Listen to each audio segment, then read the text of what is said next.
إن الحمد لله نحمده ونستعينه ونستغفره ونؤمن به ونتوكل عليه ونعوذ بالله من شرور أنفسنا ومن سيئات أعمالنا من يهده الله فلا مضل له ومن يضلل فلا هادي له وأشهد أن لا إله إلا الله وحده لا شريك له وأشهد أن محمدا عبده ورسوله أما بعد أعوذ بالله من الشيطان الرجيم بسم الله الرحمن الرحيم يا أيها الناس اتقوا ربكم الذي خلقكم من نفس واحدة وخلق منها زوجها بث منهما رجالا كثيرا ونساء واتقوا الله الذي تساءلون به والأرحام إن الله كان عليكم رقيبا يا أيها الذين آمنوا اتقوا الله இல்லை லேடிஸ் கேட்காது பயனுக்கு தான் இங்கே என்ன பிரச்சனை இல்லை.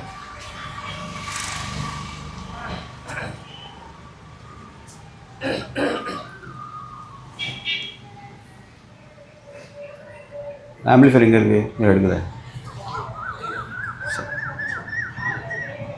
யா அய்யுஹன் நாஸ் இத்தகு ரப்பக்கும் அல்லதி خلقكم من نفس واحدة وخلق منها زوجها بث منهما رجالا كثيرا ونساء واتقوا الله الذي تساءلون به والأرحام إن الله كان عليكم رقيبا يا أيها الذين آمنوا اتقوا الله حق تقاته ولا تموتن إلا وأنتم مسلمون يا أيها الذين آمنوا اتقوا الله وقولوا قولا سديدا يصلح لكم أعمالكم ويغفر لكم ذنوبكم ومن يطع الله ورسوله فقد فاز فوزا عظيما فإن أصدق الحديث كتاب الله وخير الهدي هدي محمد صلى الله عليه وسلم وشر الأمور محدثاتها كل محدثة بدعة كل بدعة ضلالة وكل ضلالة في النار اللهم صل على محمد وآل محمد كما صليت على إبراهيم وعلى آل إبراهيم إنك حميد مجيد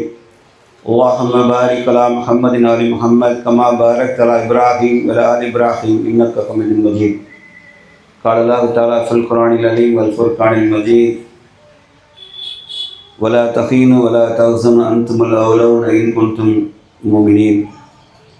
மிகுந்த எல்லாம் அல்லாஹ்வின் நல்லடியாரான மார்க்க சகோதர சகோதரிகளே, நீங்கள் உண்மையான மூமினாக இருந்தால் துக்கப்படவும் வேண்டாம், கவலைப்பட வேண்டாம். அல்லாஹ் ரப்பல் ஆலமீன் உள்ளத்தில் ஈமானிய உறுதியோடு வாழும்படி நமக்கு கட்டளையிடுகிறான். அவ்வாறு நாம் ஈமானிய உறுதியோடு வாழுகிறோமா என்பதையும் அல்லாஹ் நம்மை சோதித்து பார்க்காமல் நம்மை மரணிக்க செய்வதும் இல்லை. நபிமார்களை தேர்ந்தெடுத்ததோடு அந்த நபிமார்களுடைய ஈமானையும் அல்லாஹ் ரப்பல் ஆலமீன் பலமாக சோதித்தான். அதே போல் இறை நம்பிக்கையாளர் நமக்கு அல்லாஹ் ரப்பல் ஆலமீன் திட்டவட்டமாக அருள்மறை திருக்குர்ஆனில் பேசுகிறான். நிச்சயமாக நீங்கள் சோதிக்கப்படுவீர்கள். அவ்வாறு சோதனை உங்களுக்கு ஏற்படும் பொழுது நீங்கள் துக்கப்படவும் வேண்டாம், கவலைப்பட வேண்டாம். நீங்கள் உண்மையான மூமினாக இருந்தால் இன்னல்லதீன காலு ரப்புன் அல்லாஹ் சும்ம இஸ்தகாமு ததனஸ்ஸலு அலைஹிம் மலாயிகா. நமது வாழ்க்கை முழுமையாக சுகமாக கடந்து செல்கிறது என்றால் உண்மையாக நாம் கவலை கொள்ள வேண்டும். நம்ம வாழ்க்கை சுகமாக போய்கிட்டே இருக்கு, எந்த ஸ்ட்ரக்கும் நமக்கு ஆகலை அப்படின்னா இஸ்லாம் குர்ஆன் வேறொரு தொனியில் சொல்லுது. இதை நீங்கள் அருள்கொடை என்று நீங்கள் விளங்கிக் கொள்ளாதீர்கள். அல்லாஹ் ரப்பல் ஆலமீன் நமக்கு அருள்கொடைகளே சோதனையாக வைத்திருப்பான். 6வது அத்தியாயம் 44வது வசனத்தை நாங்கள் சொல்லி எச்சரிக்கை செய்கிறேன். ஏன் இந்த குதுபாவுடைய தினத்தில் அதை பேசுகிறேன் அப்படின்னா அது காரணம் இருக்கு, நான் சொல்கிறேன். அல்லாஹ் ரப்பல் ஆலமீன் ஒரு சமூகத்தை பிடிக்க நாடிவிட்டால் அவங்களுக்கு செல்வத்தின் அருள்வளல் வாசம் எல்லாவற்றையும் முற்றிலும் திறந்து விட்டுரும். அப்படிங்கிறோம், ஃபுல்லாக ஓப்பன் பண்ணி விட்டுரும். நம்ம அல்ஹம்துலில்லாஹ் வாழ்க்கையில் அள்ளிட்டு போகுது, அல்ஹம்துலில்லாஹ் என்று விளங்கி கொண்டே இருப்போம். அல்லாஹ் ரப்பல் ஆலமீன் சொல்லுகிறான், அவங்களை திடீரென்று ஒரே பிடியாக நாம் பிடித்து விடுவோம் என்று சொன்னான். எல்லாம் தெரிஞ்சுக்கிடுங்க. நம்ம வாழ்க்கை ரொம்ப ஹாப்பியாக போய்கிட்டே இருக்குது, எங்கேயுமே ஸ்ட்ரக் ஆகலை அப்படின்னா நாம் சோதிக்கப்படவில்லை. மாறாக அருட்கொடைகள் தண்டனையாக இறங்குதா என்பதை கவனத்தில் எடுத்துக்கொள்ள வேண்டும். அப்படின்னா என்ன பொருள் தெரியுமா? சுகமான தொழுகையில் கூட கண்ணீரை சிந்திக்கொள்வது. சுகமான தொழுகை இருக்குது, 5 வகை தொழுகிட்டு இருக்கேன் என்றால் செல்வம் விரிஞ்சு தந்தாச்சு, எந்த சோதனை இல்லைன்னா சுகமான தொழுகையிலும் கண்ணீர் சிந்திக்கணும். யாரெல்லாம் எந்த நோக்கத்திற்காக செய்கிறா எங்களுக்கு தெரியலை. ஏனென்றால் நல்லா கவனிச்சுக்கிடணும். நான் இப்போ சொல்கிற சப்ஜெக்டில் வரேன். அப்படியே பூமியில் இன்னொரு இடத்துல பாருங்கள், பூமியில் இன்னொரு இடத்துல பாருங்கள், அதான் சவுண்டு ஒன்று கேட்டுச்சு. நான் ஓதி அந்த சதான் கொண்டு சொல்லட்டா நான் சொல்கிறேன், அந்த ஸ்டைலில் சொல்கிறேன் பாருங்க. அல்லாஹ் அக்பர், அல்லாஹ் அக்பர், கேட்டுச்சா? அந்த சவுண்டு கேட்டுச்சா? நான் தான் உங்களுக்கு கேட்டுச்சா? சர்க்குலேஷன் ஆச்சா? இது எங்கே தெரியுமா? பூமியில் அல்லாஹ் ரப்புல் ஆலமீன் தூதர் 3 இடத்தை புனிதமாக சொன்னார்கள். ஒன்று மக்கா ஹரம் ஷெரீஃப், இன்னொன்று மதீனா ரவுலா ஷெரீஃப், இன்னொன்று மஸ்ஜிதுல் அக்ஸா. இந்த 3 இடத்தை தவிர எந்த பள்ளிவாசலுக்கும் புனிதம் கிடையாது. எந்த புனிதம் என்றால் புனித யாத்திரைன்னு பேரக்கூடாது. பள்ளிவாசல் எல்லாமே வண்ண மசாஜிதர் எல்லாம் பள்ளியில் அல்லாஹ்வுக்குரிய தான். அதனால தான் பாபர் மசூதி நம்ம தொடர்ந்து போராடிக்கிட்டே இருக்கோம். இந்த 3ஐ தவிர எங்கும் இல்லை. அந்த பூமி இருக்கிற இடத்துல இன்னைக்கு நிலைமை என்ன தெரியுமா? அல்லாஹ்வியார்களே, இப்போ போனால் கூட நம்ம ஆர்டர் இருக்க காத்திருப்போம். நாம் மதிய உணவுக்கான எல்லா துணை உபகரண பொருட்களையும் வாங்கி வச்சுட்டு கூட இங்கே உட்காந்துருப்போம். போக கூட வாங்கியிருக்கோம், நேற்று நைட்டே கூட வாங்கி வச்சுருப்போம். காலையில் லேட் ஆயிரும், ரஷ் ஆயிரும் அப்படின்னு நினைப்போம். அல்லாஹ்வியார்களே, ஒரு தட்டு உணவு தட்டி சிதறுது, ஒரு தட்டு உணவு தட்டி கீழே சிதறுது. குழந்தைகள் போட்டிட்டு ஒவ்வொரு அரிசியாக கோதுமையாக பிறக்கிற காட்சி, பொறுக்கி எடுக்கிற காட்சி, கண்ணில் கண்ணீர் வருது. சரியான பாத்திரங்கள் இல்லை அதுங்கள்கிட்ட. பிளாஸ்டிக் பாத்திரங்கள், அலுமினிய பாத்திரங்கள் இருக்குது. கூட்டத்தில் இழுக்கும்போது தட்டே வளைஞ்சிருது, அப்படியே கொட்டிடுது. ஒரு பிள்ளை வாங்குகிற தட்டு உணவு அடுத்த உணவு தலையில் கொட்டுது. அதுக்கு எத்தனை பேருக்கு கிடைக்கும் என்ற நிலை இல்லை. ஒரு குழந்தைகள் முகத்திலேயாவது, கையேந்துகிற தாய் முகத்தில், ஒரு முகத்தில் கூட அல்லாஹ் சிரிப்பு என்பது பார்க்கவே முடியல. அடுத்த வேளை உணவுக்கு அவ்வளோ ஒரு மோசமான சூழல். சரி, இதோட கொடுமை என்ன தெரியுமா? விலங்குகளெல்லாம் பொறி வச்சு பிடிப்பாங்க, வச்சு ஷூட் பண்ணுவான் விலங்குகளை. அதே போல் இஸ்ரேல் ஜியோனிச கொடுங்கோலர்கள் உணவுக்கு வர சொல்லிட்டு மறைஞ்சிருந்து ஸ்னைப்பர் ஷாட் அடிக்கிறான். உயிரில் 50 பிள்ளைகள், 56 பிள்ளைகளை கொண்டிருக்கான் முந்தானத்து. 56 பேரை உணவுக்கு வர சொல்லி நினச்சி பாருங்கள். அதுகளே பசியில் தோல் போர்த்த எலும்பு சதைகளே கிடையாது, தோல் போர்த்த எலும்பு சதைகளே கிடையாது. இதுக்கிடையில் எதிரிகளை தாக்கி ஒரு படை சண்டை போடணும். அடுத்த நேரம் எங்கேருந்து குண்டு போடுவான், அங்கேருந்து பிட் நோட்டீஸ் உடனே இங்கேருந்து காலி பண்ணி, இடத்த காலி பண்ணி ஓடுங்கம்மா. எங்கும் தங்குமிடம் இல்லை, எங்கே போய் சாயது தலை சாய்ப்பது என்றும் தெரியாது. 1,26,843 பேர் நேற்றைய கணக்குப்படி, 609வது நாள் நினைக்கிறேன், இவ்வளோ பேர் கேஷுவாலிட்டி ஊண்டிங் ஆகிருக்காங்க. அடித்து கை காலம் பேந்து கிடக்கு. இங்கேருந்து நீ ஓடு அப்படின்னு தூக்கிட்டு போனால் இந்த இத்தனை பேரை எங்கே தூக்கிட்டு எங்கே ஓடுறது, எங்கே தூக்கிட்டு எங்கே ஓட முடியும்? நினச்சி பாருங்கள். வாழ்க்கை எப்படி இருக்குன்னா, நினச்சி பார்க்க முடியாத துயரம், நினைத்த கற்பனையை இமேஜினே பண்ண முடியாது. அடுத்த வினாடி என்ன நடக்கும் என்று விறுவிறுப்பான காட்சிகள் சினிமாவில் எடுக்கிற மாதிரி நாமெல்லாம் நினைச்சு பார்க்க முடியாத துயரங்களை அல்லாஹ் ஒன்றியார்களே. ஹஸ்பி அல்லாஹு நேமல் வக்கீல் என்று இப்ராஹிம் அலைஹிஸ்ஸலாம் சொன்ன வார்த்தைகளை நெஞ்சில் சுமந்து வாயில உதிர்த்துக்கிட்டு குழந்தைகளின் தாய்மார்களாய் ஓடுகிற காட்சி. ஒரு பக்கம் அடிபட்டு குண்டடிப்பட்டு குழந்தை இறந்துட்டு அந்த குழந்தைய தூக்கலாம் டைம் கிடையாது. என் குழந்தை செத்துச்சா பிழைச்சா மாட்டேன், குண்டு அடுத்து தப்பிச்சும் தூக்கிட்டு இங்கே மொபைலே சாகி போயிடணும், ஓடிடணும், அடுத்த கேம்புக்கு ஓடணும். நினச்சி பாருங்க அல்லாஹ் ஒன்றியார்களே, எவ்வளோ பெரிய துயரமான வாழ்க்கையை இந்த மக்கள் சிந்திக்கிறாங்க. நிறைய பேர் பிரிஞ்சிருக்காங்க. குடும்பம் யார் எங்கே இருக்கா, எத்தனை பேர் ஈரோடு இருக்கான்னு நிறைய பேருக்கே தெரியாதான். அவங்களுக்கே தெரியாது நம்ம குடும்பத்தை யார் இருக்காங்களா, யார் போய் அல்லது இந்த ஜிகாதி படையில் சேர்ந்துட்டாங்களா, நம்ம ஆண் மக்கள் இருக்காங்களா செத்தாங்களான்னு கூட தெரியாது. இவ்வளவு துயரமான வாழ்க்கை பூமியில் இன்னொரு பகுதி. நாம் இங்கே எப்படி இருக்கோம் அப்போ புரியுதா? நமக்கு சோதனை இருக்குது, நம்ம சொந்த வாழ்க்கை சுகமான வாழ்க்கை கிடையாது. அல்லாஹ் ஒன்றியார்களே, அல்லாஹ் அப்படின்னா நாளைக்கு அந்த மக்கள் அல்லாட்ட கேட்பாங்க, எங்களை நீ குண்டுமலைக்குள்ளே வாழ வைக்கிற, ஒரு கூட்டம் சுகமாக தொழுதுட்டு அம்பாட்டு படுத்திருக்கானே, கம்பேரிட்டிவாக அல்லாஹ் நீதி செலுத்துவான். ஆகவே தெரிஞ்சுக்கிடுங்க மக்களே, நமக்கு கொடுக்கப்பட்ட சுகமான வாழ்வு சோதனைக்கானது தான். அதிகமாக அமைதியான எல்லாம் சொல்லுவாங்கல்ல, ஆர்மியில் ஒரு பழமொழி உண்டு, more you sweat in the peace less you bleed in the war. பயிற்சி காலத்தில் அதிகமாக வேர்வை சிந்திக்க, யுத்த களத்தில் குறைவான ரத்தம் சிந்துவாய். அதுபோல அமைதியாக சுகமாக வாழ்கிற காலத்தில் நம்மால் இயன்றவரை விவாதத்துகள், அமல்கள், பாவ மன்னிப்புகள், நன்மை ஏவி தீமை தடுக்கிற காரியங்களை வெறித்தனமாக செஞ்சிடணும். இல்லை என்றால் அல்லாஹுடைய தண்டனை இறங்கிவிட்டால் தாக்கு பிடிக்க முடியாது. மக்களே புரிந்து கொள்ளுங்கள், வாழ்க்கை அர்த்தம் உள்ளது. ஈமான் என்பது சும்மா கிடையாது. ஈமான் இறை நம்பிக்கை என்பது அவருடைய லேசான விஷயம் இல்லை. இவையெல்லாம் உள்வாங்காமல் நல்லா கம்பேர் பண்ணி பாருங்க. இன்னொரு வாழ்க்கை அந்த பக்கம், நான் சொன்ன பக்கம் திசை திருப்பி பாருங்க, மனசை லேச லயித்து பாருங்க. அந்த பக்கம் தூக்க வராது, தூங்க முடியாது. நமது பெண் பிள்ளைகள், அநேக பெண் பிள்ளைகள் ஜியோனிச கொடுங்கோரட்ட சிறைக்குள்ளே இருக்கிறாங்க தெரியுமா? நிறைய பெண்கள், 40,000க்கு மேலே பெண்கள் மாட்டியிருக்காங்க. அவர்கள் வாழ்க்கை இருட்டறிய வாழ்க்கை தான். வெளிச்சத்தை கூட பார்க்க முடியாது. அறைக்குள்ளே யார் வாரா என்ன பண்ண, கத்துதை தவிர எதுவுமே கிடையாது. நிறைய விஷயத்தை வெளிப்படையாக மைக்கில் சொல்ல முடியாது என்று பேட்டி கொடுக்குறவங்களே என்ன செய்கிறாங்க, அதை அப்படி மறைச்சிடுறாங்க. புரியுதா? எவ்வளோ கஷ்டமான வாழ்க்கையை நம்ம பிள்ளைகள், பெண் பிள்ளைகள் அனுபவிக்கிறாங்க. விடுதலை என்பது எந்த உறுதியும் கிடையாது. எந்த உறுதியும் விடுதலைக்கான கிடையாது. ஏன்னா இவளுக்காக வாதாடுகிற நீதிமன்றமும் கிடையாது. அல்லாஹ் அவனுடைய பட்டியலை யார் எப்போ விடுதலையாவார் அல்லாஹ் நாடினால் மட்டும்தான். ஜிகாதிகளோ தன் உயிரை பணயம் வைத்து போராடுறாங்க. முடிஞ்சவரை பிணைக்கதிகளை வச்சுட்டு அந்த சகோதர சகோதரிகளை மீட்டெடுக்க முயற்சி பண்ணுறாங்க. கடினமான வாழ்க்கை, கற்பனை இமேஜினே பண்ண முடியாத துயரமான வாழ்க்கையை வாழ்கிறார்கள். அல்லாஹ் ஒன்றியார்களே, நாமோ நம்மால் இயன்றவர் என்ன செய்கிறோம், மகிழ்ச்சியாக வாழ்ந்துட்டு போகிறோம். துவாக்களில் மட்டும் உங்களை சேர்த்துக்கிறோம். ஆனால் நல்லா தெரிஞ்சுக்கிடுங்க, நான் முதல்ல சொன்னதுதான், ஓய்வு இருக்கும்போது பிஸி ஆக்கிவிடணும். அல்லாஹ்வுக்காக ஓய்வு கிடைக்கும்போதே அல்லாஹ்வுக்காக பிஸி ஆகிக்கிடணும்.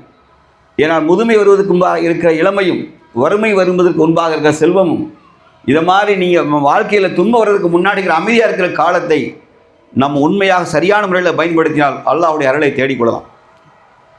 நபிமார்கள் வரலாற்றை படிப்பு அல்லாஹ் சும்மா ஒன்று நமக்கு தரலை. சின்ன சின்ன இன்சிடென்ட் மட்டும் சொல்லிட்டே வரோம் பாருங்க. அவர்களுக்கு என்ன படிப்பினை தெரியுமா? அவர்களுக்கு அபுத்தாலி பள்ளத்தாக்கில் 3 ஆண்டு காலம் அல்லாஹுடைய தூதரும் சகாபாக்களும் பெண்களும் குழந்தைகளுமாய் பசிக்காக குழந்தைகள் அழுகிற சத்தம் எங்களுக்கு மக்காவில் கேட்கும்பார்கள். குழந்தை பாலுக்காக அழுகிற சத்தம் கேட்குமா? பசி தாங்க முடியாமல் மரத்தின் இலைகளையும் பட்டைகளையும் உண்டார்கள். ஆடுகள் புழுக்கை போடுவதை போன்று மலஜலம் கழித்தார்கள். இது நிஜமாக நடந்தது. 3 ஆண்டு நல்லா ப்ராக்டிஸ் கொடுத்தான். சும்மா இல்லை. நீங்கள் ஈமான் கொண்டதால் எளிதாக சொர்க்கம் செல்லலாம் என்று நீங்கள் கருதுகிறீர்களா? அப்படி இல்லை. நபிக்கு சொன்னான். அது நமக்கும் சேர்த்தா சொன்னான். நமக்கு என்ன சொல்ல விட ஹதீஸில் சொல்கிறதெல்லாம் எடுத்து வச்சுருப்போம். நீ இரவில் நின்று வணங்கு, பசித்தோருக்கு உணவழி, அறிந்தோ செலாஞ்சு சொர்க்கம் பெறலாம் அப்படின்னு சொல்லி கொடுத்துருப்பாங்க. ஏதோ மக்களை இதெல்லாம் ஆரம்ப கட்ட ஹதீஸ். இதெல்லாம் போர் சட்டம் இறங்கிறதுக்கு முன்னாடி உள்ளது. இதை தூக்கி வச்சுட்டு என்ன செஞ்சுட்டு இருக்க, ஓடிட்டு இருக்கக்கூடாது. வாழ்க்கை இஸ்லாம் என்பது டஃப் தான். ஏன்னா சொர்க்கம் எளிதானது அல்ல. நம்மையோட அதிகமாக மனிதநேய பணிகளை இறைமறுப்பாளர் செஞ்சுருவான்.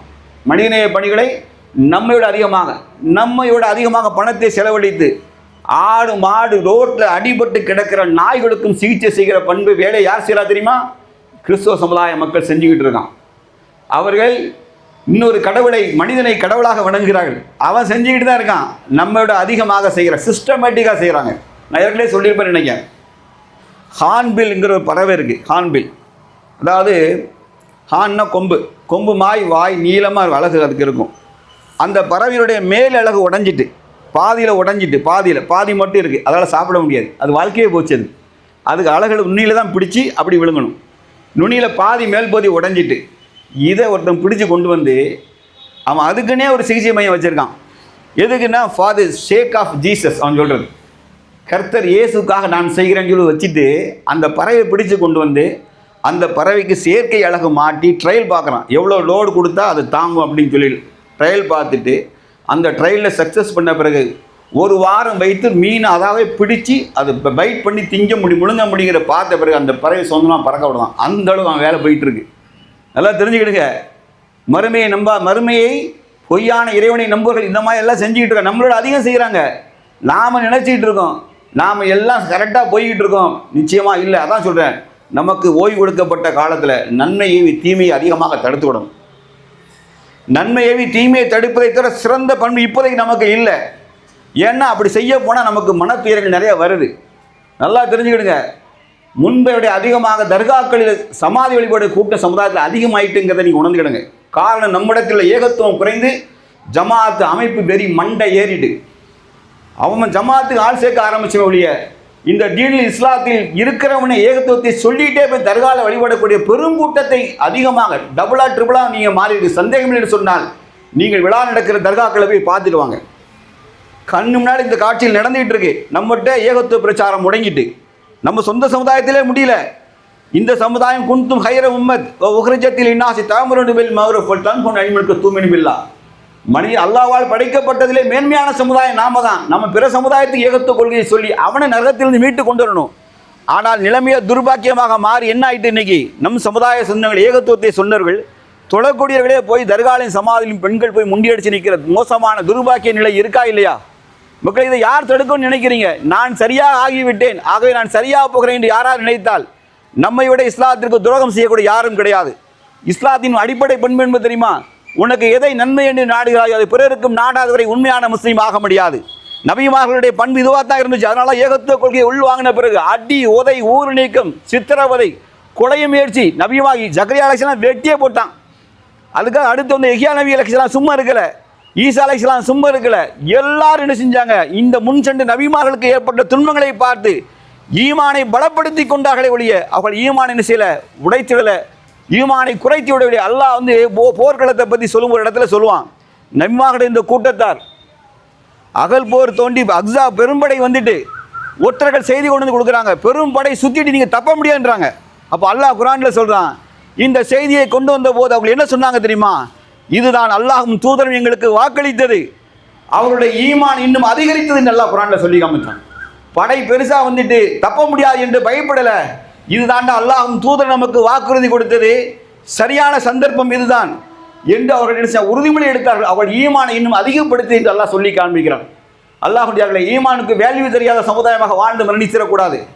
ஈமான் என்பது நீங்கள் நினைத்து பார்க்க, நானும் நீங்கள் நினைத்து பார்க்க முடியாத, கற்பனை செய்ய முடியாத, விலைமதிக்க முடியாதது. மறுமையில் அதை தவிர ஒன்றுமே இல்லை. மறுமையில் ஈமானை தவிர எதுவுமே கிடையாது. ஆகவே இந்த சமூகத்திற்கு மார்க்க கல்வி என்ற பெயரில் ஈமானிய பலத்தை தான் அதிகப்படுத்தணும். திருக்குரானை கற்பதற்கு முன்பாக சகாபாக்கள் ஈமானை கற்றுக்கொண்டார்கள் என்று தான் ஹதீஸ் வருது. ஈமானை என்னென்று தெரிந்து கொண்டார்கள். அடிப்படை ஈமான் என்றால் என்ன, ஈமான் எப்படியெல்லாம் சோதிக்கப்படும், அது ஆட்டம் கண்ட போது என்ன செய்யணும் என்பதை நபிமார்களே படிச்செடுத்திருக்காங்க. அல்லாஹ்வுடைய ஈமானை பலப்படுது யா அல்லாஹ் என்று மன்றாடி இருக்கிறார்கள், நபிமார்கள் மன்றாடி இருக்கிறாங்க. அல்லாஹ்வுடையார்களே, நம்ம வாழ்க்கை என்பது சோதனை களமாக இன்னும் ஆகலை. ஏன்னா நாம் நமக்கு நாமே பிரச்சனைகளை உண்டு பண்ணி வைத்துக்கொண்டு தொழில் செய்வோம், நஷ்டமாயிட்டு அது சோதனைன்னு போட்டு மூக்கு முட்டை அழுதுட்டு எடுக்கிறது. ஆனால் நபிமார்கள் தான் வியாபார நஷ்டத்திற்காக அழுதார்களா? அல்லாஹுடைய தூரத்தில் எனக்கு ஆண் மக்களே இல்லை என்பதற்காக ஏத்துவத்தை விட்டுட்டாங்களா? என்ன ரப்பு, நான் நபி ஆயிட்டு எனக்கு ஒரு ஆண் வாரிசோட தங்களை என்று அழுது விட்டு ஏத்துவத்தை விட்டுட்டாங்களா?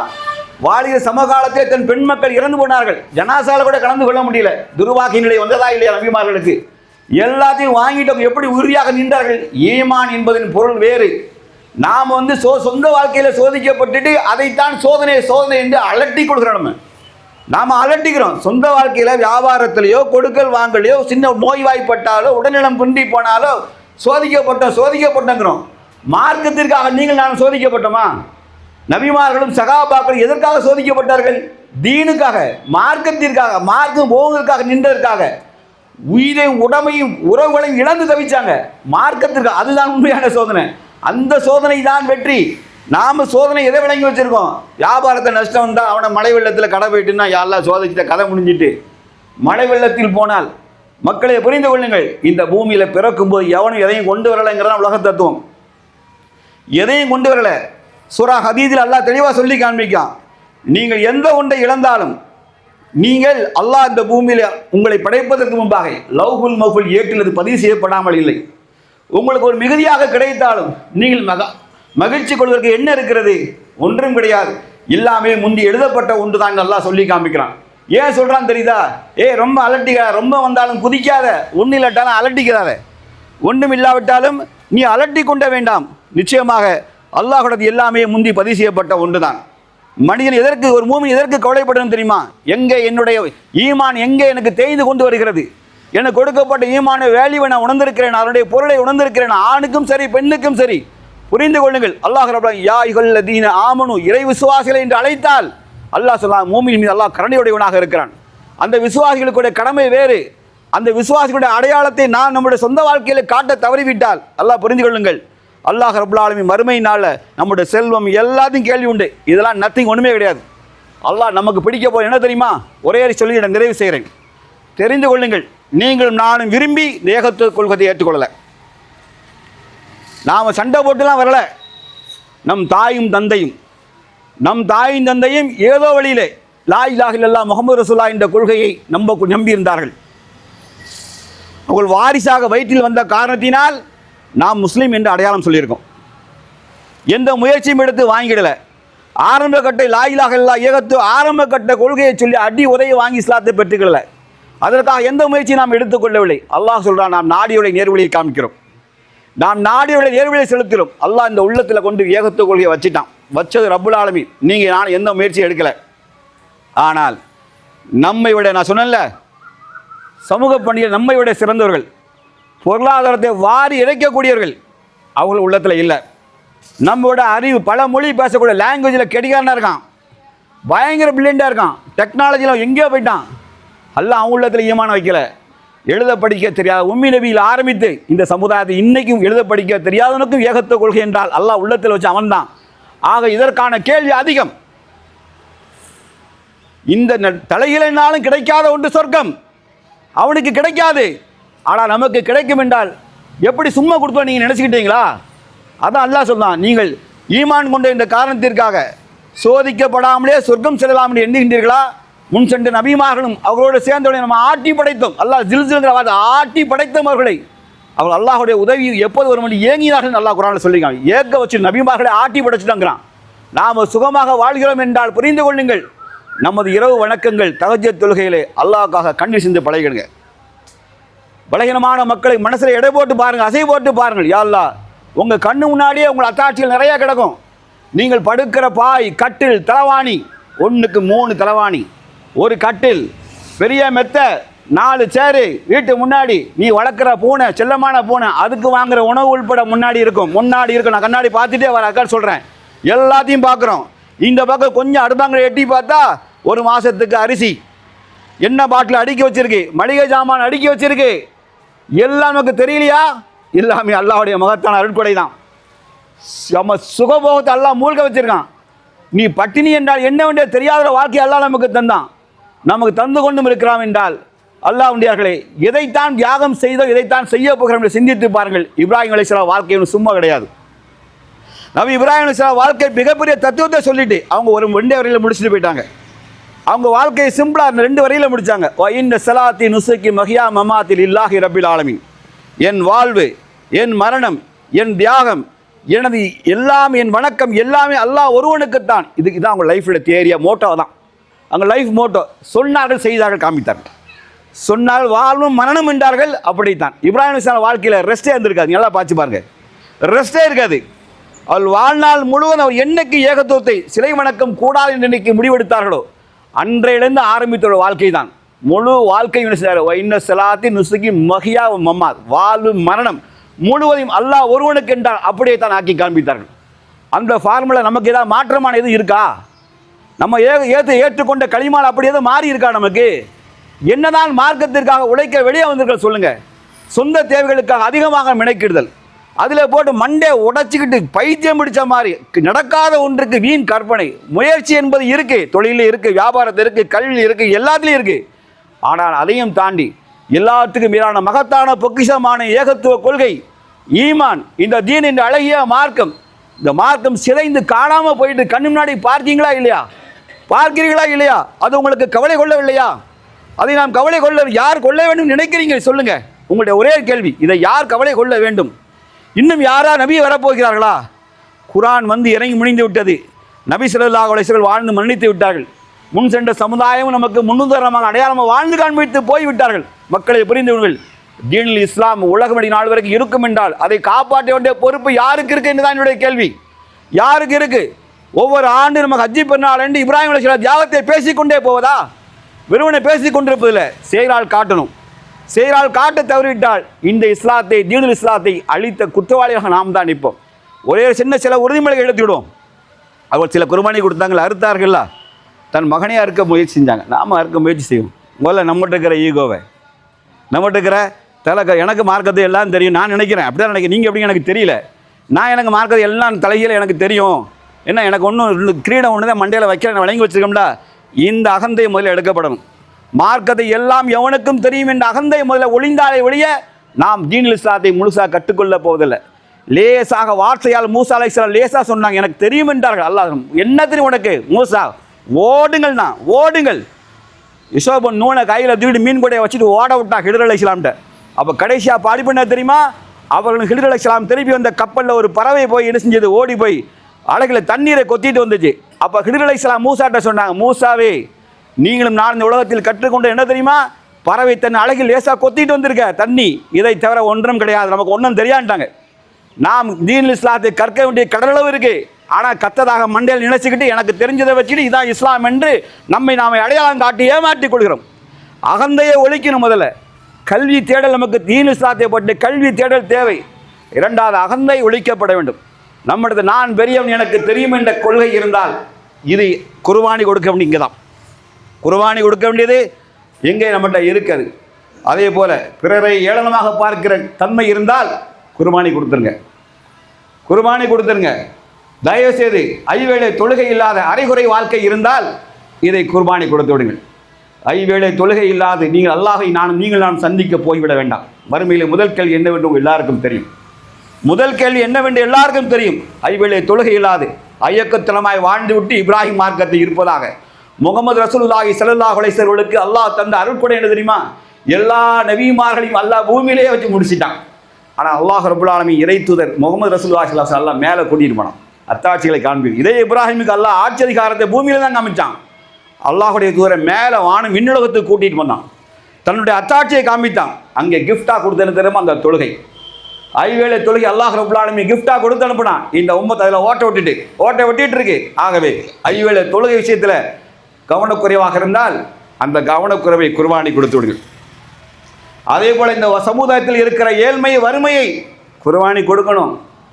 வறியவர்களையும் ஒன்றும் இல்லாதவர்களையும் என்று வைத்துக் கொண்டே இருந்து நான் மாட மாளிகையை கூட கோபுரம் கட்டிக்கொண்டு வாழ்வதால் நாம் செல்வ செருக்கில் வாழ்கிறோம், நாம் பரக்கத்தாக வாழ்கிறோம் என்று யாரால் நினைத்தால் அங்கே ஓரத்தில் ஒன்றுமில்லாமல் வாழ்கள் நம்மை நோக்கி விரல் நீட்டுவார்கள். ஆகிய வறுமை ஏழ்மையும் குர்பானி கொடுக்கப்பட வேண்டும். தெரிந்து கொள்ளுங்கள், இந்த சமூகத்தில் மூட பழக்க வழக்கங்கள் இன்னும் முழுமையாக குர்பானி கொடுக்கப்பட வேண்டும்.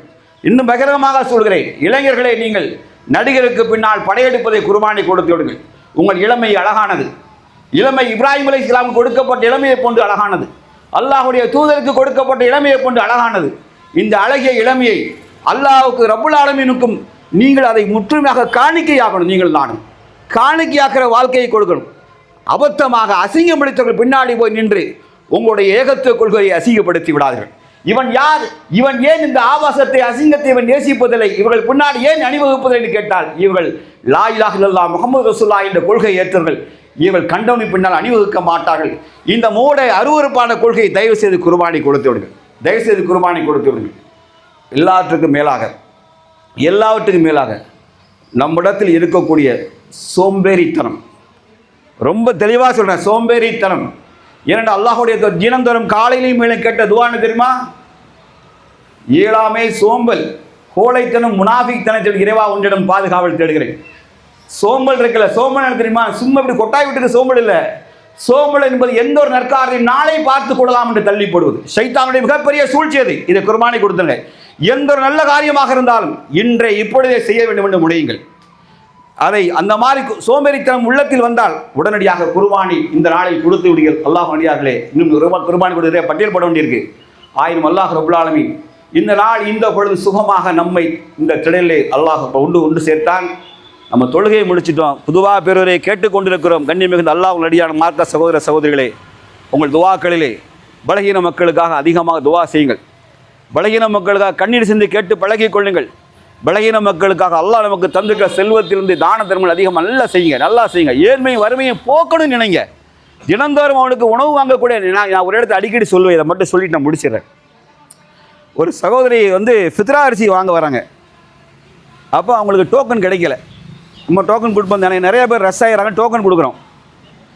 அப்போது டோக்கன் முடிஞ்சிட்டு அப்படின்னு சொன்னோடனே அது தூரத்தில் இன்றைக்கி நிறைய பேர் இன்றைக்கி தூரத்தில் நின்று நம்மளை பார்த்து சொல்லுது, என் பேரை சொல்லிட்டு சொல்லுது, அண்ணே சொல்லுங்கண்ணே, அண்ணா நான் 8 வருஷமாக வாங்குறோம்லண்ணே.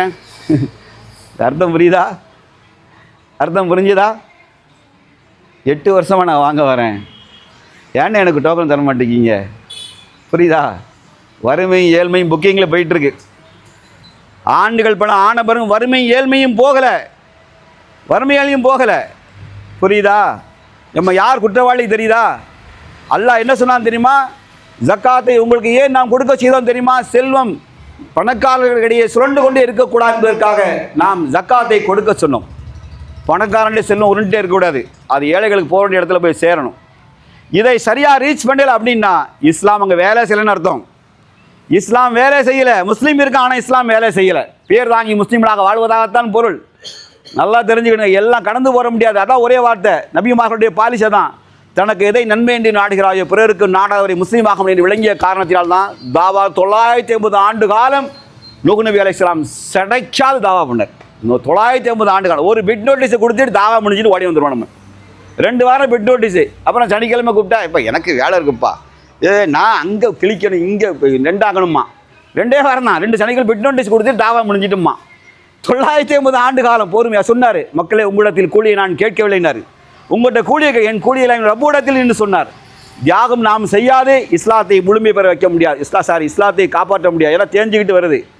நீ தியாகம் செய்யாது நம் ஈமானையும் பாதுகாக்க முடியாது, தியாகம் செய்யாது நாம் முஸ்லீமாக வாழ முடியாது, மரணிக்க முடியாது, மறுமை அல்லாஹ்வுடைய கேள்விக்கு பதில் சொல்ல முடியாது. அல்லாஹ் ரப்புல் ஆலமீன் இந்த இப்ராஹிம் அலைஹிஸ்ஸலாமுடைய தியாக திருநாளில் நாம் உறுதியேற்கணும், இறைவா எங்கள் ஈமானை பலப்படுத்து. எப்படி இப்ராஹிம் அலைஹிஸ்ஸலாம் ஈமானை பலப்படுத்தினால் அதுபோன்று பலப்படுத்து. அவள் வாழ்க்கை முழுவதும் தியாகமாகினதை போன்று எங்கள் வாழ்க்கையில் எங்களால் இயன்றவரை நாம் ஃபுல்லாக போக முடியாது, நிச்சயமாக முடியாது. நபிமார்களுடைய அந்தஸ்தை ஒரு காலம் அடைய முடியாது. ஆனால் மஸ்தகத்தும் என்ற வார்த்தை இருக்குது, இயன்றவரை என்ற வார்த்தை இருக்குது. இதை கூட சமுதாயம் தப்பாக புரிஞ்சு வச்சிருக்கு.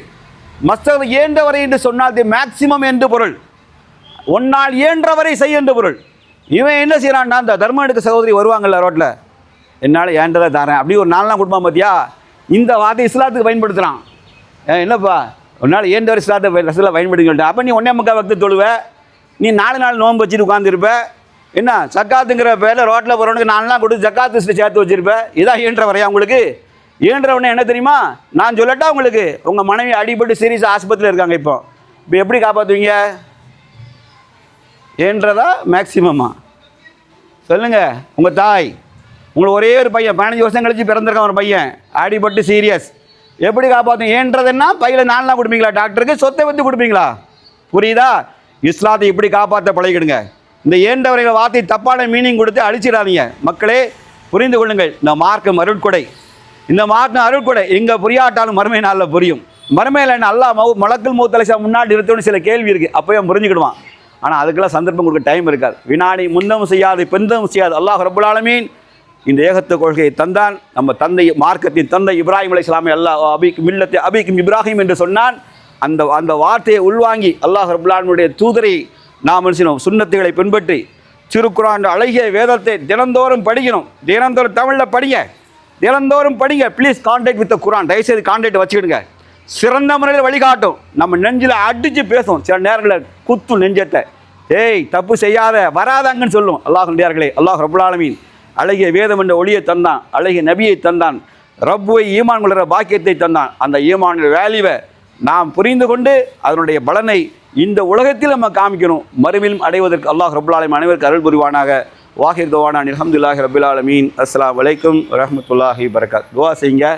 குறிப்பாக பாலஸ்தீன சகோதர சகோதரிகள், அவங்களுக்காக சண்டை கட்டுற ஹூத்திகள், அது மாதிரி அன்சாரிகள், யார் ஹிஸ்புல்லாக்கள், ஈரானிய சகோதரர்கள், அது மாதிரி ஈராக் ரெசிஸ்டன்ஸு, இப்போ சிரியாவில் ஒரு பாலஸ்தீன் ரெசிஸ்டன்ஸ் குரூப் உருவாகியிருக்காங்க. இதெல்லாம் உங்களுக்கு தெரியுமான்னு தெரியல. இப்படி நிறையா டீம் இருக்குது. இவங்க தான் எங்கள் ரத்தம் சொல்கிறான். யாரை? பாலஸ்தீன மக்களை இவங்க இல்லாமல் சின்னத்து ஜமாத்திலாம் ஒன்றும் வாய் திறக்கலை, எல்லாம் திண்ணி போயிருக்க லட்சம் கோடியை கொண்டு ஆட்டை கொடுத்துட்ருக்கான், அவன்கிட்ட கொடுத்துட்ருக்கான். இங்கே பசியும் பட்டியும். இவர்கள் எங்கள் உயிரையும் என்ன செய்கிறாங்க, பணையை வச்சு அடிக்கிறான். எங்கள் உயிர் போனாலும் சரிதான், பாலஸ்தீனத்தில் அமைதி நிலவ வரை யுத்தம் தொடர்ந்து பிரகடனம் பண்ண யாரா இருக்கா? ஒரு மூமியில் கண்ணில் அடிபட்டால் மற்றொரு கண் வேதனை வெளிப்படுது. யாருக்கு வெளிப்படுதுன்னு பார்த்துக்கிடுங்க. யாருக்கு அவன் தான் சகோதரர். யாருடைய நாவால் கரத்தால் பெற முஸ்லீம் பாதுகாக்கப்படுகிறான், அவன் தான் முஸ்லீம்.